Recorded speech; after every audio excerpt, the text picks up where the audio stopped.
Hey guys, welcome back to I'm Just a Fan. It's your host Ben, and today we're going to be getting into a discussion I was just considering literally right before I made this video. I didn't know exactly what I wanted to make it about, and just have a question kind of for the audience. Can Haaland be a threat against Arsenal this upcoming weekend? Let's get right into it. So the reason I wanted to make this video is partly I was like, should I make a prediction video, a preview video for City Arsenal? But I didn't necessarily feel like that was needed.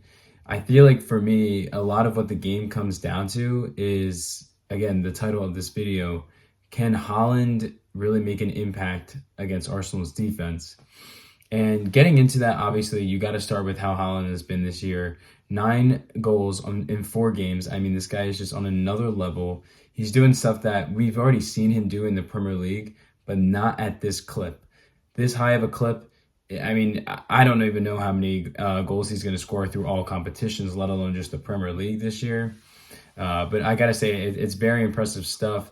A ton of credit to Haaland. I've definitely been teetering between, is he the best player in the world or is it Mbappe? I've kind of been through both.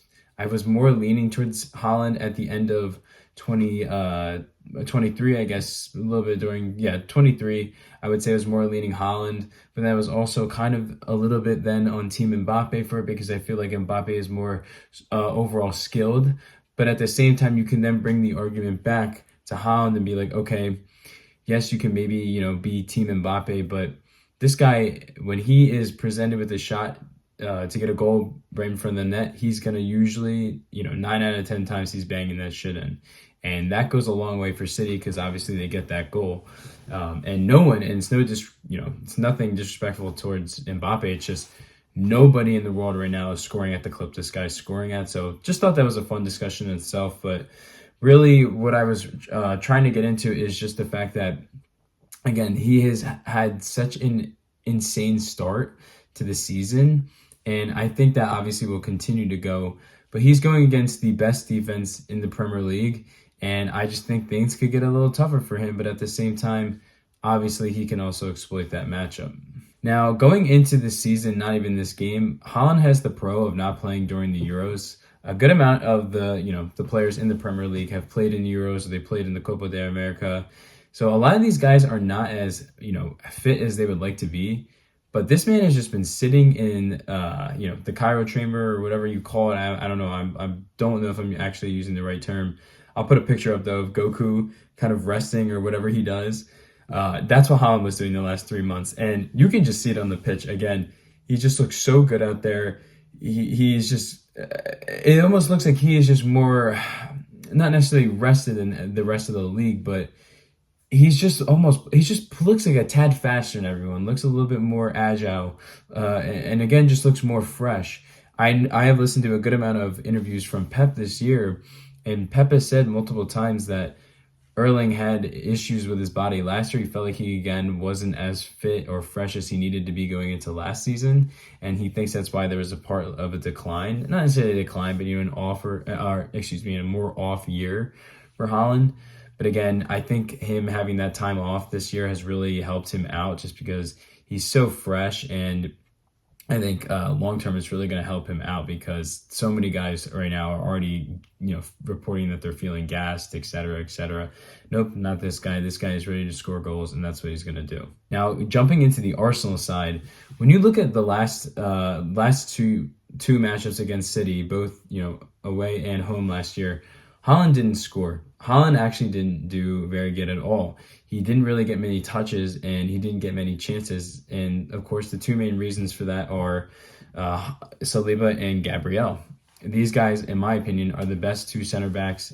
Well, not the best two, but I would say they're the best pairing in all of Europe, if not the world. I just think they play phenomenal defense, and I love watching it as an Arsenal fan. Trying to be unbiased here and, kind of analyze both sides. But I think they're going to make it tough on Haaland. I think it's going to be, probably his most difficult day of the season potentially, other than maybe when they come to London for when we play them again. I just think this is a matchup that favorites Arsenal just because, again, you can look back at the film last year. they really made it tough on him. Saliba made it real tough on him in that first game, and Gabriel did a great job on him last year against the Etihad in that draw that they had. So I think it's really one of those matchups where either someone's going to have to make a mistake and capitalize off of it, or Haaland, maybe he'll be neutralized, and then someone else for City steps up. So it's just something to consider. And again, this is more just of a talking point video. It's not going to be very long. Just was curious to what when you guys think of this matchup, because in my opinion, it's the number one game this weekend, and I think that's by far, again, it's the number one matchup. Both teams, yes, are without their cams now, so no De Bruyne, and now, or excuse me, no Odegaard, and now no De Bruyne as well. But for me personally, just again, I've said it throughout the video, the matchup is by far Gabriel and Saliba versus Haaland. Can they do enough to stop him? Can Haaland continue to elevate his game against some opponents that gave him trouble last year? It's just a very interesting storyline, and I wanted to get this out there because that would be something very interesting to talk about. So yeah, just a short video here. I appreciate, again, if anyone's watching this, I really appreciate it. If you like this video, feel free to give it a like. If you have any thoughts about this video, either about the games or just my thoughts, drop them down below. I'd love to hear what you guys have to say. I'm trying to build a community here, and I would, again, love to have those conversations. That's kind of what I'm doing this for. So I would love that. And then again, if you like sports content or my content, feel free to subscribe. I'm going to continue to make YouTube videos on this stuff, so I'm not going anywhere. And yeah, I really appreciate you watching this video. Thank you so much. Peace, guys.